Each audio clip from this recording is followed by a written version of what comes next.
and that is that we are your serious but not stuffy realtors. So today we wanted to bring out our serious but not stuffy side and introduce you to the next batch of R&R realtors aged 4 through 12. These are our kids, and for today we wanted to ask them, what does mommy do? sit back and enjoy, and as always, we are here for your real estate needs. Please give us a call or visit our website if we can help you out. www.rnrteam.com. Have a great one. Hi again. So this is Emma. She's 2. She's currently studying for the real estate exam. Emma, do you know how many square feet are in an acre? How many? 3. 3. There you go. There's your answer. 3. It's actually 43,560, but you're getting close. Eva, and I was going to ask Eva, what do you think I do every day for my work? You sell houses and talk on the phone and help people find what they need to for their house. Yep. And other things. Pretty close. Pretty good. Pretty Hey, good. I'm Brad, and this is Mason. Mason's 4. Mason, we're going to ask you a question. Are you ready? What does Dad do all day? Go to work. Go to work.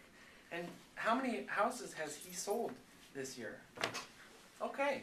Well, thanks for coming out, Mason. He's 4. He could be your future realtor. He's handsome and ready to go. This is my son Charlie. And Charlie, what do you think that I like the most about my job?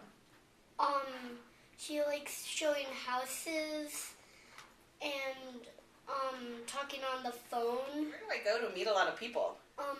To parties. I like to go to parties. That is my favorite part of the job. All right, so this is Charlie. And Charlie, what was I going to ask you? Do you ever hear me talking on the phone, like Eva mentioned? Yeah, And what am I talking about? like what they want, what the people that you're selling the house to want their house to be like, and where they want it to be, and what color they want it to be. Yeah, I have talked to her. Yeah. Hi, this is Danica, my daughter. And so we're talking about what is the hardest part about my job. What do you think the hardest part about my job is? Having to do like a lot of paperwork for the house, and then having to tell the buyer or the seller some bad news saying like, oh, you lost this house, or oh, you lost a seller, and then probably missing out on some of my like sporting events.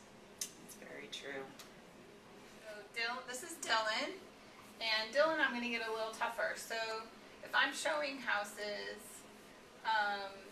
how many houses do you think I'd have to show a client before they decide on the one that they want to buy? Maybe 13. It's pretty close. It's actually around 20 houses that I have to show before someone decides on one, and that's a pretty quick. We try to get it all done in one weekend, so that they can get the house that they want before someone else gets it. What do you think about that? Cool.